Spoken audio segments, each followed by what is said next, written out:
Hi everybody, it's Adrienne. So I have another video for you today on a business related topic. I purchased these two items from Wawak to show you how to use them for your home sewing business. These are super important. If you have a small business that you're already running and you're using regular paper, that's totally fine. These are super, super handy though, and I want to show you how to use them to organize your rack and just to stay a little bit more on top of your work. So I'm going to start with this one first because this one is the one that I grew up with. So I worked in Alterations as a teenager for a small dry cleaner, and this is the kind of ticket that we used for everybody's work. And if they have good handwriting, you can fill it out for them, but they can fill it out for themselves. But I always liked filling it out so that way I could have a conversation with them. Ask their name and just get a little chat going on with them. It helps to build some rapport. You write everything at the bottom so they have a copy of this to take. And it does say that they will not return it without this. You can be flexible with that if you want. It's nice when people follow the rules, but I've also lost these for myself too, and if they can look you up just fine, that's also very nice. So treat others how you want to be treated is kind of a good vibe. So on this, the only thing that I add differently is I'll add when it's due at the top. And so that way when I hang this on the garment, on the hanger, and I hang it on my rack, I can easily look at it and see when it needs to be finished. Now, in the dry cleaning world, everything is due in a week. So if they brought it in on a Tuesday, it's done the next Tuesday. And so you just write Tuesday on there, and then you can sort it on your work rack for a Tuesday. When it's when it's all finished and you're hanging it on your finished rack, you can sort it by last name. So that way it's easier to pull from when they come back. Totally up to you, but that's, I think, the nicest way to do it. Having the two separate racks really helps you stay organized. You can sit down and get all of your Tuesday work done the Thursday before or the Friday before, whenever, and it'll be ready when you promised it. I also will write when it's finished. I'll put that down there as well at the bottom, so that way they know when to get it. Alternatively, you can call them and when it's done earlier, but if you haven't charged them for same day, don't finish and call them same day, just because they didn't pay for that service. Now on the back is where you're going to write all your dimensions of anything that you're going to be working on for them. So it's got a nice little list of some standard areas you might be working on as far as like pant hems and all that good stuff. Any of like the standard stuff on jackets and shirts. You can write your own notes back here as well. This can get really cluttered, so I definitely write this myself for the customer as I'm doing the fitting or as I'm talking to them. Now, another important thing to note is if a client brings in a pant and they don't want to try it on and they tell you it's a 30-inch inseam or 32-inch inseam, you need to write customer's own measurements on there as well as COM. So that way if they say it's too long, too short, you can say, oh, I was using your measurement and that's what it measures. You bust out your tape measure and you show them it's 30 inches, 32 inches, and they either need to pay for a new hem or, that's how it goes. So anytime someone wanted to skip the fitting, I would say, are you absolutely sure? I just want to make sure this is going to fit for you. Not all of the rise on pants are equal to one another. So if you have a minute, I'd be happy to fit you so that we know that it's perfect. And if they decline it, that's totally fine. You just want to offer the opportunity so that way they can't say that you didn't have time to fit them. That's true on most any of the things here as far as that goes. So these are just the common ones that you would have on here for an alterations item. Otherwise, you could write under here, sew as pinned or something like that. And if it's a customer's marking, you'd write that up here as well. Because sometimes ladies would bring in a dress that they'd pin themselves.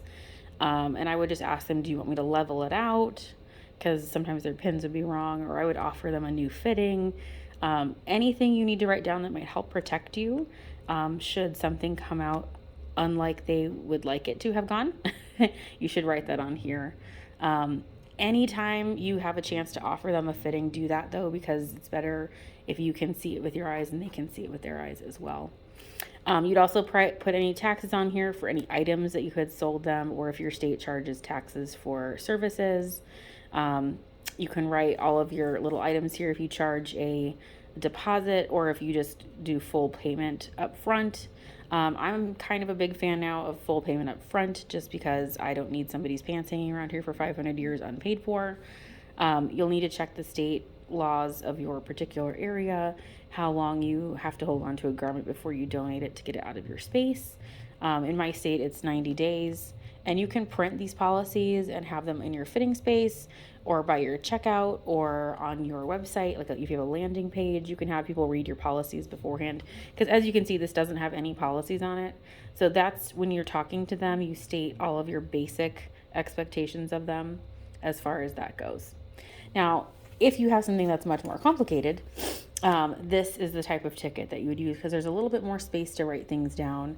This one also is pretty common for alterations, and you can see there's multiple copies here. One stays with the garment, one stays with the client, and then one is for like filing.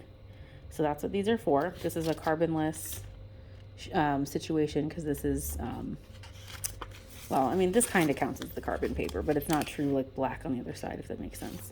This one says not responsible for garments left over 30 days. So if you want to use that policy, just go for it. It's already written on there. You might as well.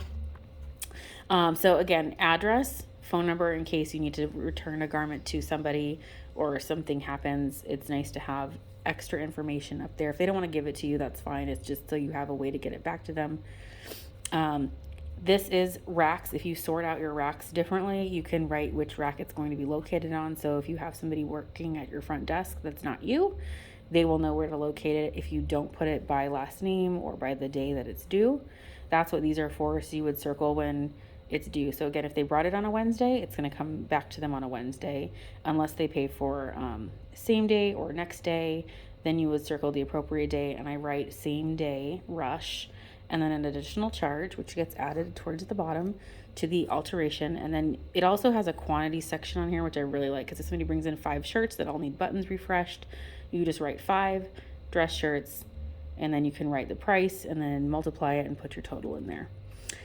This also down here, oh wait, this is for the day that it came in. This is for the day that it goes out. And this is if they want it by 5. So that can be for same day. You can circle that as well if that's how you want to run it. There's a couple ways to use this depending on what your shop offers, which is really nice. And then you add everything all up at the bottom. This style, I feel like goes a little bit more with a full prepaid ticket because there's no deposit marked on here. So this is if you're doing a dry cleaning situation where everything gets prepaid ahead of time. This is what you would use. This little sheet is much better for that. This one, when you tear it off, the hole is no longer connected. So when you give the customer their copy, which is the second sheet, the second yellow sheet will be theirs, the thing will be gone, the hole. So you will have to put this in the pocket of the bag if it's a dress, or you will have to pin this to the garment. This one having the hole on it all the time, you can also order these with string in them if you prefer string. They cost more because, you know, material and labor. But this one you have to safety pin to the garment. So depending on your turnaround time, those are just things like you might need to have a stapler. So just another little cost of doing business you need to think of. Now on the back side, this one has policies on it. So this is helpful because you don't have to add this anywhere else. It's literally on the copy they get to take home. This also releases you of responsibility for damage to trims, buckles, beads, buttons, bells, and sequins for dry cleaning purposes. So if anything is not to their liking, they only have 48 hours to like talk to you about it. Again, you can be however strict with these rules you want. But this is nice because if you're just starting out and you don't have any basic policies, these are nice basic policies to start with. This also covers if the fabric, if they brought in something that's like poor quality, or if it's just really old and it's brittle, it kind of releases you of some responsibility of that. I also just tell people, listen, I'm going to do my absolute best to take good care of this for you. If I run into any issues, I'll give you a buzz. And that usually helps because, you know, I wouldn't want to proceed forward if something is very brittle and I say, listen, I don't think I can actually accomplish this one. The garment is very, very old and it looks like I'm going to do more damage to it, but trying to fix it. And that way you can, you know, let them have the choice of what to do. And this box is giant. I mean, look how many come in here. I forget how many come in here, but there is a lot. The front of the box tears out so that you can just put the cover back on and like pull from the box. It's like a little holder for it. These I usually keep in the box as well and just kind of pull them out as I need them. As far as storing these goes, when you are all done with the transaction, you're going to have this back sheet on this one, and you're going to have the top section on this one. And honestly, you could just throw these into a box and save them for tax time. Totally up to you. Digital systems are really nice, but if you're just starting off and you want to feel a little bit more polished than just regular paper, these are really nice tools to be able to use. And again, helping yourself get in order on your rack will be really helpful, because your eye will know to look for these tags. And depending on how your rack is ordered, if you face your garments to the left, if you face your garments to the right, you can write when it's due on that corner. So that way all your garments have the same marking method. And so that way your rack doesn't get out of order. You don't get overbooked as easily, and you don't get you don't work on the wrong thing in the wrong order. I don't know if you've ever done that. Have you ever worked on a dress that you thought was due next, but like there was one next to it that you put in the wrong spot that was actually due first? I've definitely done that. Fortunately, it hasn't caused me any like major issues with anybody, but it doesn't feel good to be doing things in the wrong order, because you're like, am I nuts today? Oh well. So having these gets your brain like a little clue of what to look for on the rack, instead of looking for 500 little pieces of paper clipped to the bag in all different places. So these all will sit kind of in the same spot on the hangers as you attach them, which is really nice. So these are those two items. I'll put the link in the comments or in the description. These are just from Wawak. Dry Cleaners Supply also carries these as well. You could make your own if you wanted to, something really similar, but you know, it's nice to have something you can purchase that's ready and done for you, because you have sewing to do.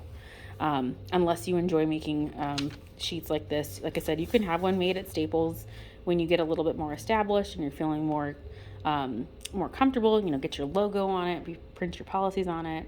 So yeah, I hope this gives you a good idea of how to use these items to help your business look a little more polished and professional, and help you be a little bit more organized. If you guys have any extra questions about how to use these, feel free to holler. You guys have a great day, and I'll see you in my next video. Bye.